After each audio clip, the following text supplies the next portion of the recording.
Adam Pacitti from Cultaholic.com here with a big fat slice of wrestling news for you to place in your mouths, let it slide down your throats all the way to your stomach, where it will be digested and quickly forgotten about, because there are more important things in the world than professional wrestling, like compassion and kindness. Today we have news on why Asuka was added to the SmackDown Women's title match at TLC. We have news on Bray Wyatt, who is teasing a gimmick change on Twitter. And we have news on the contract status of Brock Lesnar, courtesy of the head of the UFC, Dana White. So let's kick things off with that Asuka news. Asuka was, of course, added to that SmackDown Women's title TLC match at TLC next Sunday. And according to Fightful.com, we now know the reason why. Fightful have reported that the reason behind Asuka's renewed push is actually something pretty simple and perhaps even something pretty unexpected, and that is crowd reaction. So cast your mind back to a few weeks ago on SmackDown, where Becky announced that she was injured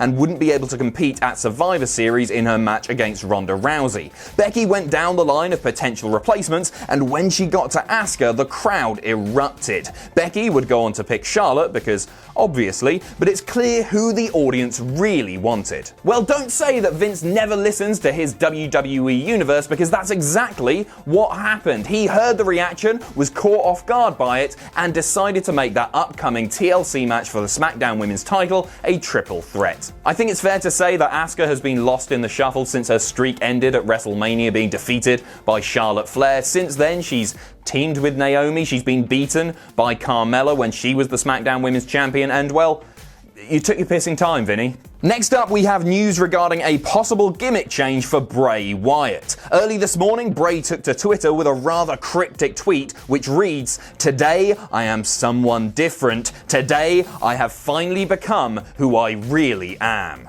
Not only that, but Bray has also deleted every single one of his previous tweets, which is actually pretty impressive in itself, because unless you use an automated service, you can't bulk select tweets, so fair play to him for that too. Bray hasn't been seen on WWE TV since summer of this year, after he split with former tag team partner Matt Hardy, who took some time off to heal up injuries, or possibly retire, we don't know, because he's a cryptic bastard too. However, Bray did compete at Starrcade, although this didn't appear on the WWE network. He defeated Baron Corbin. So will we see the return of the evil cult leader Bray Wyatt? Will we see the return of the army tank with the Ferrari engine, Husky Harris? Who knows, but I do have a few ideas myself. First off, Bray Wyatt, where he would be revealed as the in-storyline brother of Ruby Riott and try to take control of the Riott Squad.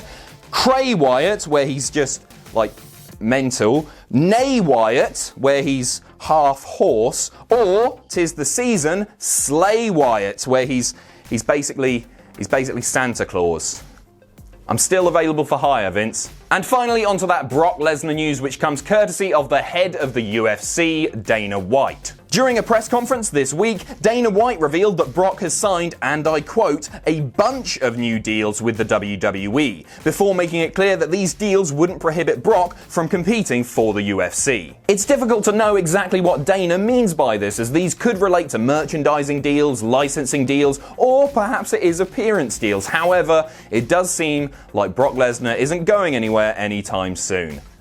As if he's around much anyway. We last saw Lesnar at Survivor Series, where he had a fantastic match with Daniel Bryan. He's not booked for next week's TLC pay-per-view, and no announcement has been made as to when his next WWE match will be. But one thing is abundantly clear, and that is that Lesnar very much has both Vinnie Mac and Dana White firmly by the balls. So that's all from me. Thanks for watching, and you can follow me on Twitter here. If you enjoy what we do here at Cultaholic, you can pledge to our Patreon. That's patreon.com/Cultaholic. And most importantly, don't forget to hit subscribe and join us.